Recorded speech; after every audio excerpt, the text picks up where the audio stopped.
Bubola a Dudidula, Jupiterova zahrada mlčení. Raketa tiše proplouvala vesmírem, jako semínko pampelišky větrem. Bubola seděla u kolatého okýnka, šálu obtočenou dvakrát kolem krku a držela v dlani poslední otázku.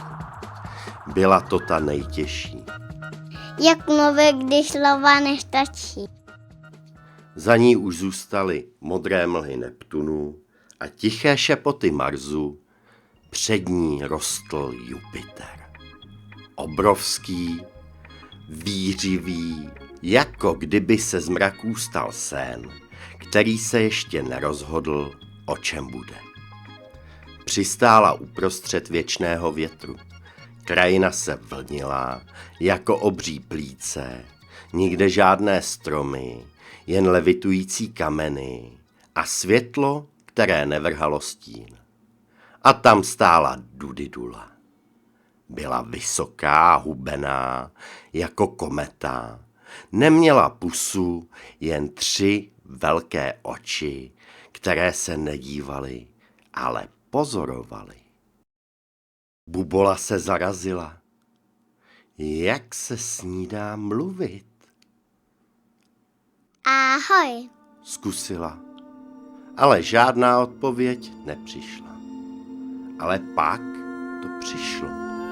Ne do uší, ale rovnou do srdce. Slyším tě. Bubola se zamračila. Ale ty jsi nic neřekla. Oči se jemně zavlnily světlem. A opět. Tvoje slova mají tvar. Cítím je v sobě, ne kolem sebe. Bubola si sedla. Vítr jí cuchal vlasy a dotýkal se jí, jako by se omlouval. Chvíli jen mlčeli, pak Dudidula pomalu přistoupila a ukázala prstem na Bubolino srdce. Tam máš jazyk, kterým rozumím. Není třeba víc. A co když chci říct něco, co se nedá říct? Pak jen buď. A Bubola jen byla. Seděla vedle Dudiduly v tichu, které mluvilo hlasitěji než cokoliv, co kdy slyšela. 3 oči se dívaly do 3 směrů a přesto byly stále přítomné. Nechápala, ale cítila. A to bylo víc. Ty jsi nikdy nemluvila? Zeptala se naposledy. Když jsem byla malá, měla jsem pusu, ale jednou jsem zalhala a tak zmizela a od té doby říkám jen pravdu očima. Bubola pokývala hlavou.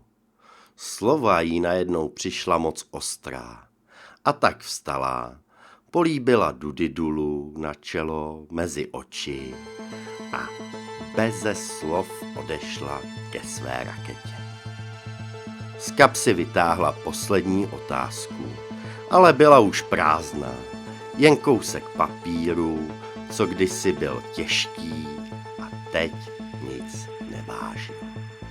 A Bubola se usmála, protože některé odpovědi nepřicházejí jako zvuk, ale jako ticho, které zůstane.